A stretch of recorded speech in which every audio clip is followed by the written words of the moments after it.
Alrighty. Okay. We are going live. Looks like a crown. Take that on there. Mm-hmm. All right. Good people, good people. Come in and um so making sure that you all can hear me. Good. Yes. Gonna see if everyone can hear. Got Deaconess Ramona B. Um,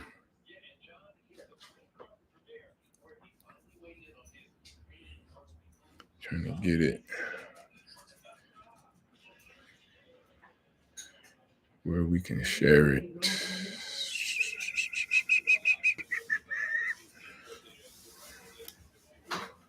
All right.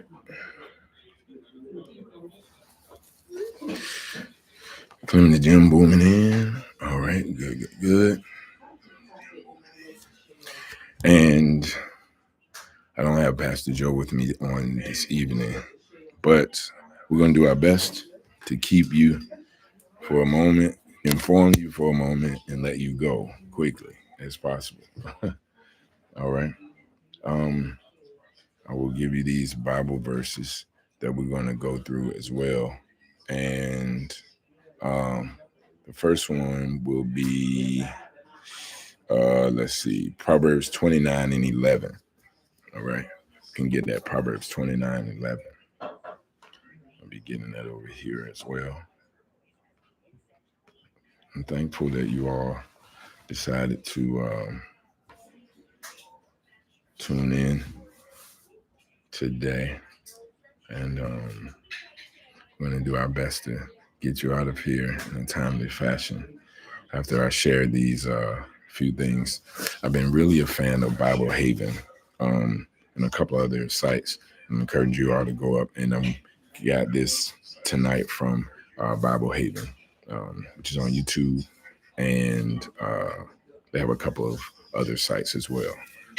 So these are things that that God never wants you to share, that you don't have to share. You don't have to feel pressure to share, and you can have a peace about it.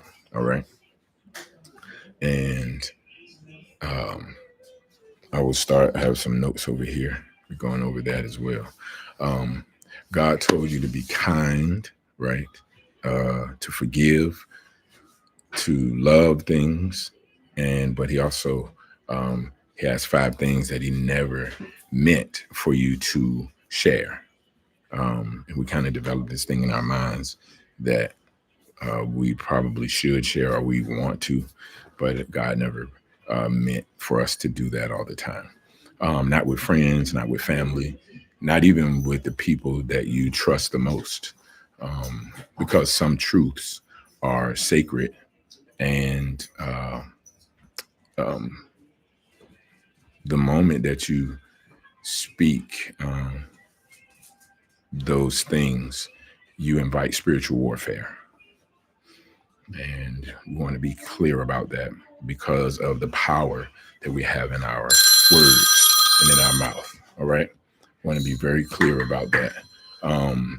And it's important that we do that. And so I think that if you are able to control that mouthpiece, that's really, really important. How you're able to do that. Most truths are, some truths, like I said, they're sacred, and you want to be able to guard them. All right. The first one is never tell anyone your next move.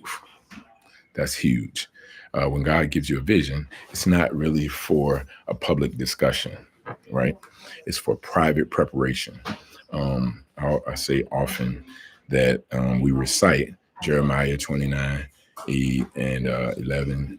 God knows the plan that he has for you. And then we recite it, we subscribe to it, and then we spend the rest of our time planning, not always including or going to the Father, making our own individual plans. And you should examine yourself about that, because that's not really the way it should go. If he knows the plan, then we should prepare our hearts and minds and go to him to see what that plan is and follow through with that. Yes, it's difficult, but it's necessary. All right. When God gives you a vision, it's not for a public discussion, like I said, right? Take Joseph, for example. Joseph told his brothers, right, about this dream he had. He had these visions, dreams, and then his brothers turned against him. Not because that he really did anything wrong or anything, but because his calling exposed their comfort. Man, some people will celebrate you until your destiny starts convicting their stagnation. And that's why God sometimes hides your plans, because not to punish you, but more so to protect you. When you speak too soon, you invite opinions, doubt, and spiritual interference. Every word you speak has power, like we said, all right? Life and death is in the power of the tongue. And every word you speak has power, and the wrong ears can twist what God whispered to you. All right? Let's look at Proverbs 29 and 11 for a biblical reference, since this is Bible study. All right? Proverbs 29 and 11 says, "A fool uttereth all his mind, but a wise man keepeth it in till afterwards." I didn't write it. I'm just reading it. Proverbs 29 and 11. Wise words to live by. All right. "A fool uttereth all his mind, but a wise man keepeth it in till afterwards." There is a such thing as talking too much. Everything that comes in your mind, you do not have to say. It's actually would go, if you do that, it's going against what the scripture is saying. You are really walking right into being foolish. A fool uttereth all his mind. When you're processing in your mind, keep it in your mind. Write it down. Learn how to do that, because your words have so much power, and you enlist and give license to the enemy when you speak it out loud and just ramble. If your thoughts are jumbled, don't speak those jumbled thoughts out loud. Write it down, right? Learn how to process in here, because when you speak, the power in that will activate whatever it is you're saying, good, bad, indifferent. It is activated with your words. So be very mindful, beloved. All right. You don't need validation for what God already confirmed. When the time is right, your fruit will speak for itself. Okay. And this is number two. Number two, never tell anyone everything God told you in secret. Okay. Don't do that.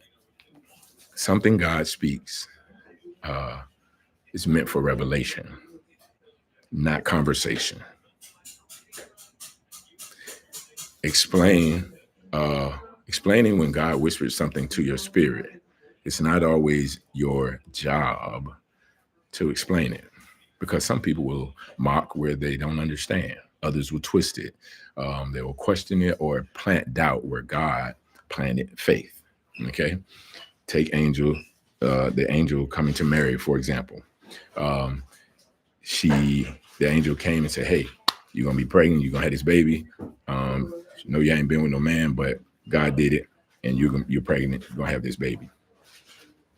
She didn't run to try to prove it to other people. All right, let's reference Luke chapter 2, verse 19. All right, I'll give you a moment to find that. Luke chapter 2, verse 19. All right, and it reads like this: "But Mary kept all these things and pondered them in her heart." She didn't go out and telling everybody. She didn't go tell all the shepherds. She didn't do that. She didn't get a microphone and go stand on the corner and try to look what God doing for me. She didn't do that. She kept it. It literally says, but Mary kept all these things and pondered them in her heart. Luke chapter 2, verse 19. Why did she do that? Because revelation loses its purity when exposed to the wrong atmosphere. Okay. There are moments when God speaks to protect, to instruct, or to prepare. And if you release it too early, you invite voices that were never meant to influence your obedience. They actually work to influence your disobedience, kind of pulling you the other way. Some divine instructions are like seeds. Okay. If you dig them up too soon, they'll never grow. So guard what God whispers. Not every word is meant for the public. Some are meant for your altar, all right, and not your audience. Some words that God whispers to you is meant for your altar and not your audience. In this world of social media and always getting clicks and likes and follows and views, some things need to be kept. Hold it, keep it sacred. Revelation is sacred. Remember, revelation is sacred currency, right? So you spend it only where there's discernment. That's good. All right. Sacred currency. So spend it where there is discernment. Number 3. Okay. Number 3, never tell anyone your all of your good deeds and your sacrifices. In a world obsessed with showing everything, God still values what's done in secret. It's very interesting. It's now Ramadan, right? In the Islamic culture, faith is Ramadan, and it's a time for fasting. It's a time for prayer, focus, refocus, realignment, etc., etc. Today, I met some people that I didn't even know were Muslims. The young lady didn't have her hair covered. I went into this place to use the restroom, and she was just a lady there working. She said her name, which sounded, Arabic. She said it was Turkish. And if I had not inquired on that conversation, I never would have known that she was Muslim. She was working. She was cheerful, helping out, courteous, customer service. And I said, "Oh, are you enjoying your Ramadan?" She said, "Yes, I'm trying to, because she's having to work and trying to do these principles for Ramadan at the same time." And I thought it interesting that, she was just a lady, and she didn't go into detail about what she was doing for Ramadan, what she was, and this happened a couple of times. Another guy that I know who's a Muslim, he was going to get his prayer cloth out of the truck and go to the back and pray, put his kufi on, and no one was really, he didn't make an announcement. He didn't, he just went, he stopped the conversation, went, got his prayer cloth, went, and took his shoes off. He did salats. And I thought it was awesome that it was just understood. And oftentimes, we should examine ourselves and see why we're doing the thing. How is God getting the glory out of this thing? Or are we exalting ourselves? Very interesting, right? And again, this is what number 3 is saying. In Matthew 6, chapter 3, let's look at that verse. Matthew 6, chapter 6, verse 3. All right. It says this: "But when thou doest alms, let not thy left hand know what thy right hand doeth." Let me read the rest of it. This is verse 4, that thine alms may be in secret, and thy Father which seeth in secret himself shall reward thee openly. We're going to come back to that verse because that's another one. Verse 4. But verse 3, but when thou doest alms, let not thy left hand know what thy right hand doeth. All right. So when you give to the needy, when you're doing something, some sort of goodwill, don't let your left hand know what your right hand is doing. Because when you seek attention for what should honor God, reward shifts from heaven's approval to human applause. Some people do the right thing but lose the blessing because they won't be seen.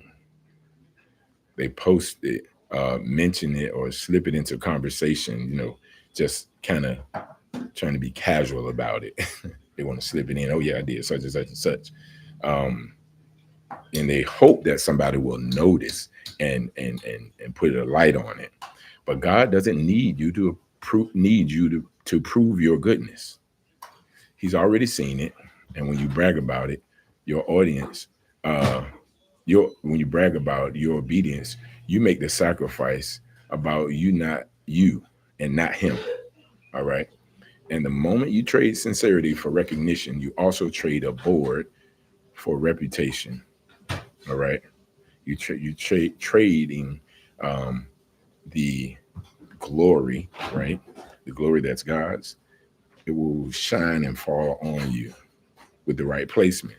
But if you shine and exalt yourself, then where's God in that? He's not getting the glory in that. That's why Jesus said, your Father who sees what is done in secret will reward you openly. And that's Matthew chapter 6, verse 4. That's what I just read. So we'll come back to it. Some of your greatest victories will never be public. Some of your greatest victories will never be public. Your tears, your fasting, your giving, all of it, they may go unseen by people, but they echo loudly in heaven. So give silently, pray silently, pray privately, love humbly, because when you keep your sacrifices hidden, God makes sure results can't be ignored. All right. Number 4, we're almost done, beloved.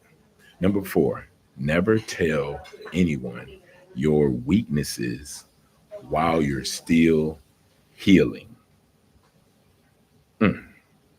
Never tell anyone your weaknesses while you're still healing. There's a difference between a testimony and a wound. All right.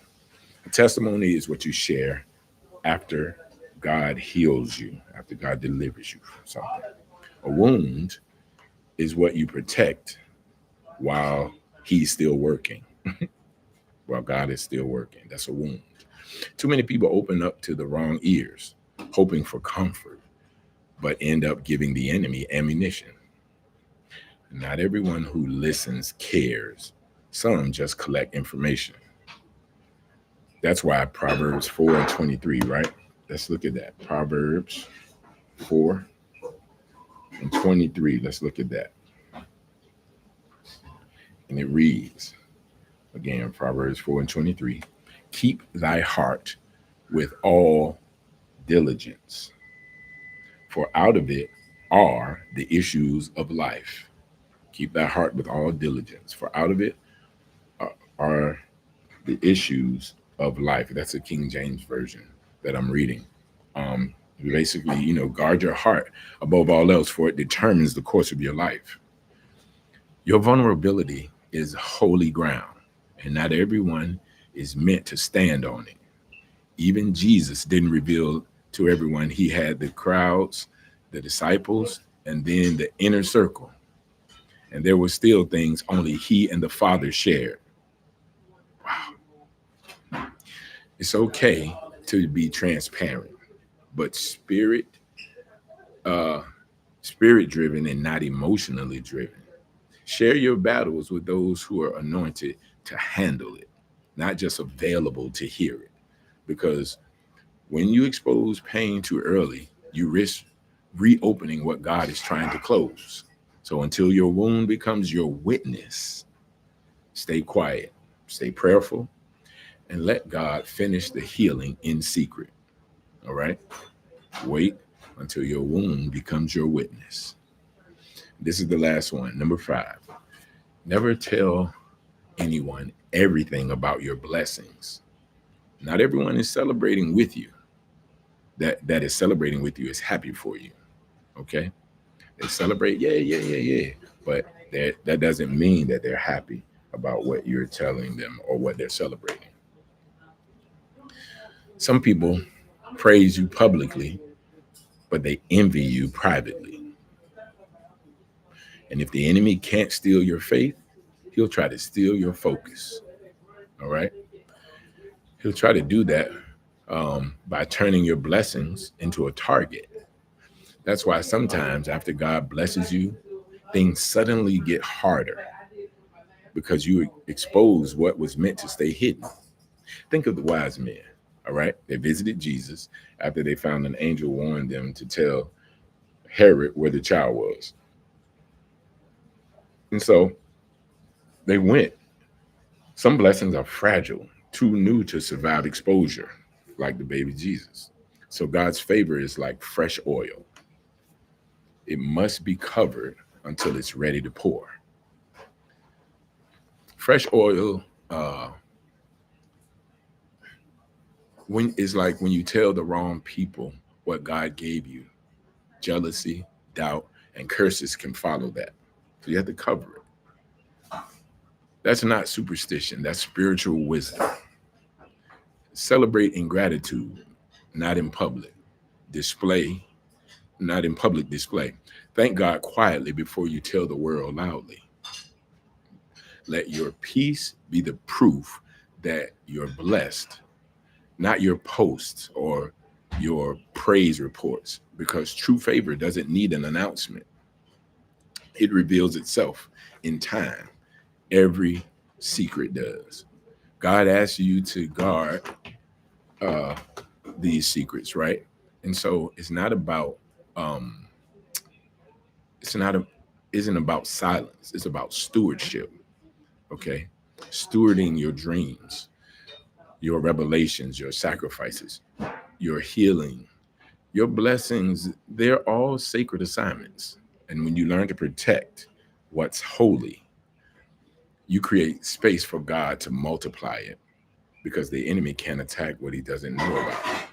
And people can't curse what they can't see. So guard your words. Guard your words like you guard your heart. Move quietly, love deeply, and let your life speak louder than your lips.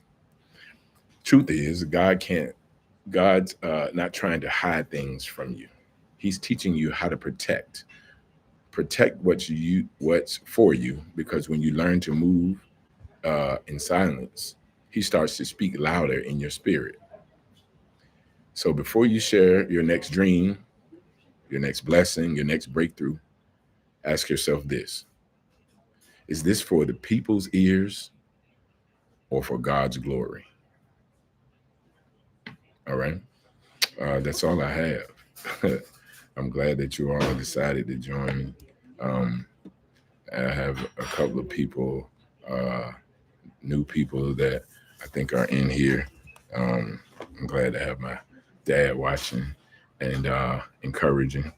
And we will be back prayerfully, God willing, next week. Um, in Arabic, that would be inshallah, inshallah, next week, inshallah. Um, and have a new encouraging word. Um, I'd like for everyone to be steadfast, stay in your word, stay prayerful, fervent, earnest prayers that availeth much, and encourage each other. But you don't have to share everything. God is sharing it with you, and some things are still needing to be groomed and grown so the fruit can speak for itself. All right. And we're a little bit early on our time, but that's cool. I'm glad to have it with you. Thank you, Clement Jim, for booming in. I see Clement Jim and Deaconess Ramona B. So thank y'all. And we will see you all next week. All right. Boom, boom, boom, boom, boom, boom, boom. Thank you. Peace.